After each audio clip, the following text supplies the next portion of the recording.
ও যুবক ভাইয়েরা, চোখ দুইটা দিয়া এলোমেলো গুনাহ করিও না, কারণ চোখের মালিক তুমি না, চোখ একজনে বানিয়েছেন। ইলম অর্জন করো, সবুর অর্জন করো, বিশুদ্ধ নিয়ত অর্জন করো, ইখলাস অর্জন করো, আর আল্লাহর মহব্বত নিয়ে সামনে আগাও। এই হায়াতে জিন্দেগি সামান্য সময়, অন্ধকার কবরে চলে যাবা, আর দেখবা কবরের মধ্যে আফতাহু লাহু বাবান ইলাল জান্নাহ, আফরিশু লাহু বাবান ইলাল জান্নাহ। আল্লাহ তাআলা জান্নাতি কার্পেট কবরে বিছায়া দিবেন, জান্নাতের সাথে কবরের সাথে সুরঙ্গ করে দিবেন।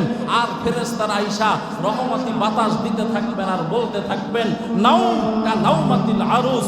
এই বান্দা, দুনিয়াতে কষ্ট কম করো নাই, দুনিয়াতে কত রাত্র জেগেছো আল্লাহর মহব্বতে, দুনিয়াতে জিহ্বাটাকে কত কষ্ট দিয়েছো, হারাম গ্রহণ করো নাই।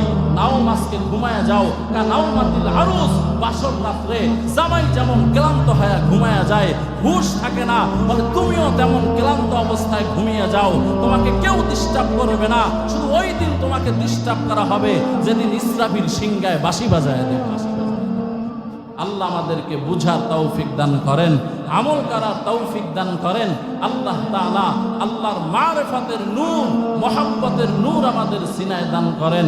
পড়েন আমিন।